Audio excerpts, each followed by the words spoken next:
Әлқисса сол кезде Қызылбастың елінен Қазан деген ер шығып, Ноғайлының жерін Қырлы қала, Сырлы қала деген екі қаласын тартып алады. Қырлы қалаға бектерін, Сырлы қалаға жендеттерін жатқызады.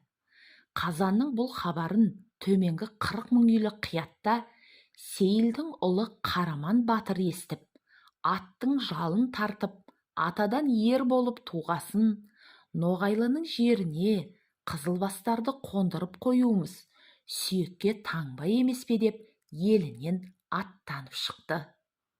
Әлқисса Қараман батыр Қазанды алуға бара жатқандығын айтқан жері. Мен Сейілдің ұлы Қараман, Қазанға кетіп барамын, жүрмейсің бе құрдасым? Осы қылған сапарға кетемін ертіп сені деп, әдейі келдім жолбарысым. Сонда Қобылан сөйледі: мінетін атым қолында, барар бармас жолымды хабар салып айтайын, үйдегі құртқан біледі. Жансерік атым қолында 6 жыл болды баққалы, түндікпенен күн беріп, түтікпенен су беріп, бағымды бастан алмасын, алдартымды шалмасын, қияметтік жолдасым үйдегі құртқан біледі, менің де барар бармасым. Таң сарғайып атқанда, шолпан жұлдыз батқанда, ақ отаудың ішінде Құртқажан ұйықтап жатқанда, естеміз келіп сөз қатты. Сонда сұлу қыз құртқа көтеріп басын сөйледі: жұмсады ма сіздерді үйдегі бурыл тұлпарға? Дұғай сәлем дегейсің, тұлпарына жұмсаған, атының күні толмай тұр, зор салмасын жолбарысқа. Тілімді алса сұлтаным, бұл сапарға бармасын, бұл олжадан алмасын. Біз байлаған бурылда 43 күндік кемдік бар. Сонда Қобылан батырдың тері тамып иектен, түгі шығып білектен, жаны бір тулап жүректен, неше бір құрдас айтса да, Қараманның бұл сөзі өтіп кетті сүйектен. Сөз сүйектен өткен соң, тобышақ атқа ер салды, ақ алмасқа қол салды, қамшы салды сауырға, екпіні ұқсап дауылға, тобылғы меңді торатпен, Қобыланды шапты ауылға. Бұлаңдаған құртқаның сөзге сынық қылдың деп, егер шықса алдынан басын кесіп алмаққа. Енді құртқа сасады, бетінен қаны қашады, оң етегін басады. Сасқан емей немене, аш күзендей бүгілді.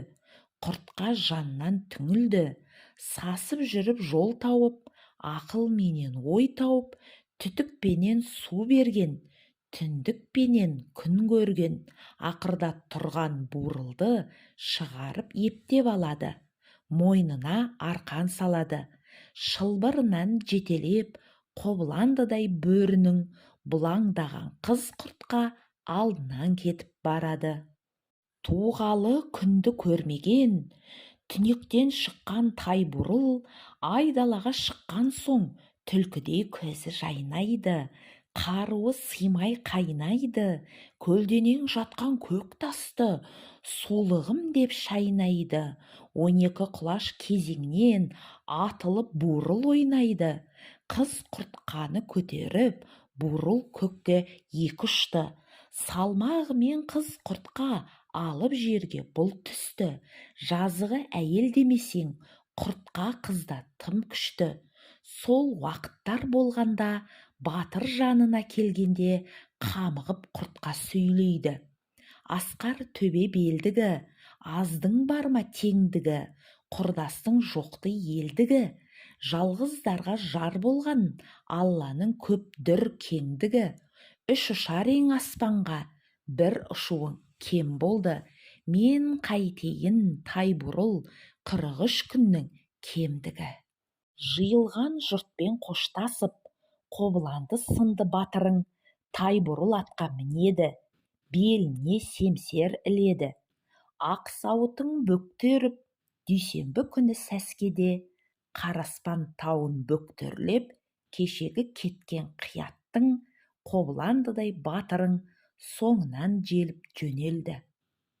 Қобыланды сынды батырдың көңілі бітіп бурылға, шырағым бурыл шу деді, құбылып бурыл гуледі. Кеткен қолдың соңынан жетемін деп Қобыланның жоқ еді тіпті есінде. Бұлаңдаған бурыл мен артық туған Қобыланды аңқытып жетті бесінде. Қобыланды гулеп жөнелді, көп қиятқа қарамай. Қалың қият көп қосын, бәрі қалды артында, біреруге жарамай. Сонда бурыл гуледі, табаны жерге тимеді, көлденең жатқан көк тасты тіктеп тиген тұяғы сазбалшықтай иледі.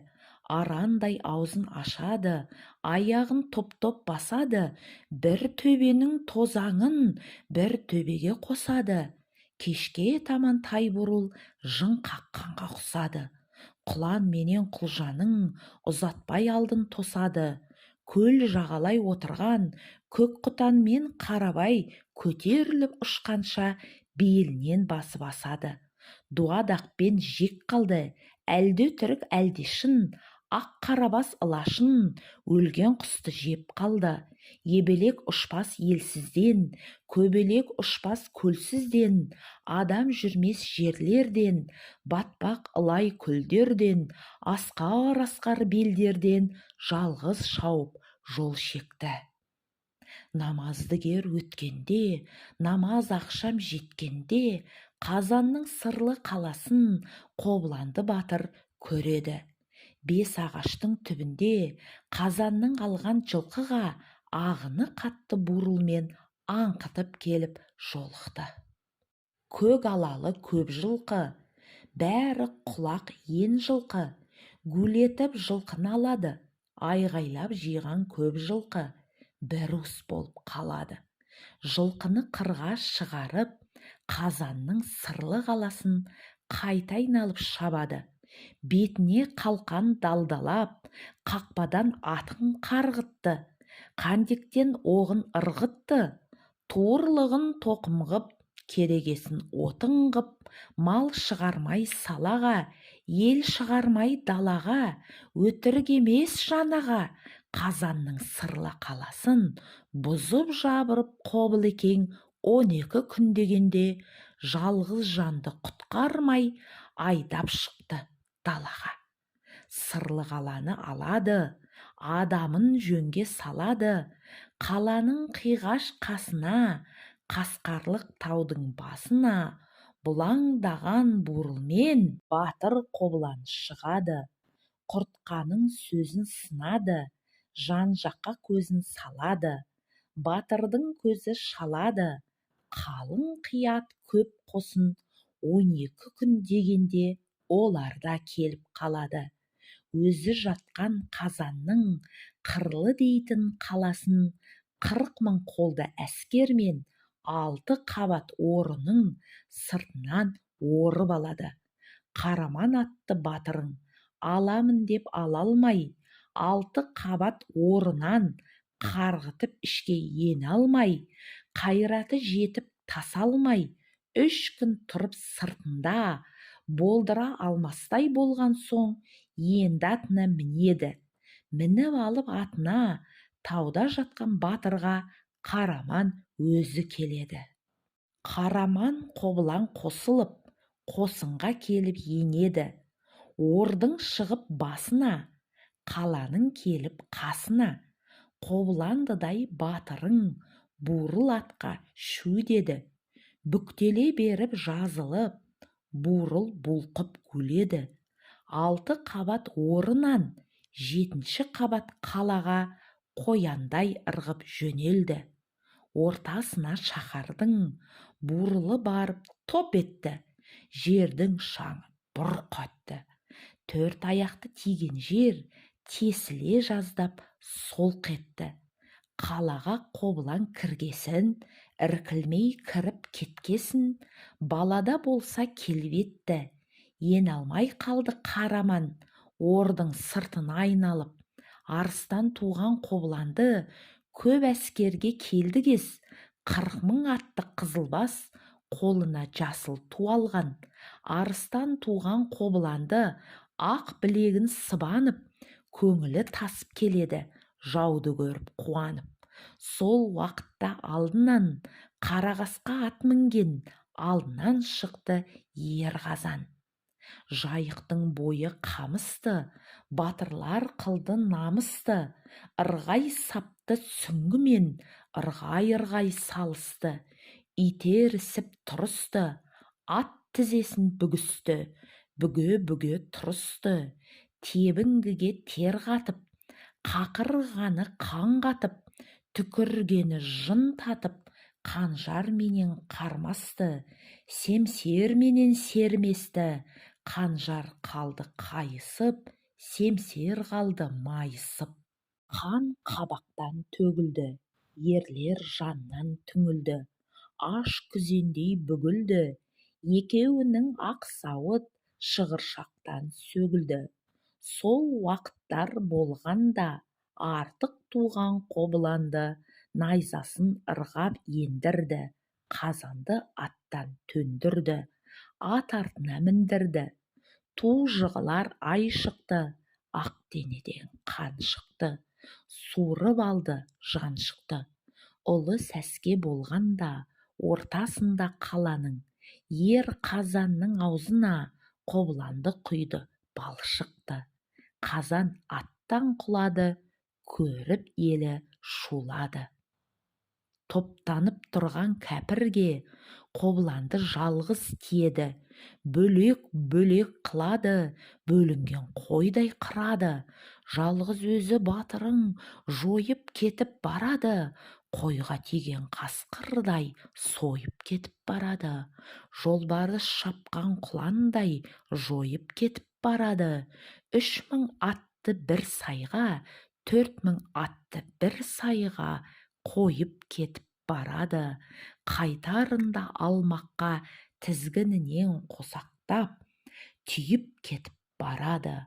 Ақ білегі қан болып, жау үстіне жол салды, үкімін жауға мол салды. Көмегі жоқ соңында, жаны құдай жолында. Туырлықтай ту алып, туды қанға суарып, 40.000 атты қызылбас әрі-бері қозғалды, қырылмағаны аз қалды. Үкімін жауға мол салды. 7-ші күні сәскеде жаудың бәрін тауысып, ақ найзаға сүйеніп, қобыланды жалғыз бұл қалды. Өтірік емес жанаға, 40 қақпалы қазанды 18 күн дегенде бұзып жарып батырың, малын жанын ызғытып, қақпаның аузын аштырып айдап шықты далаға.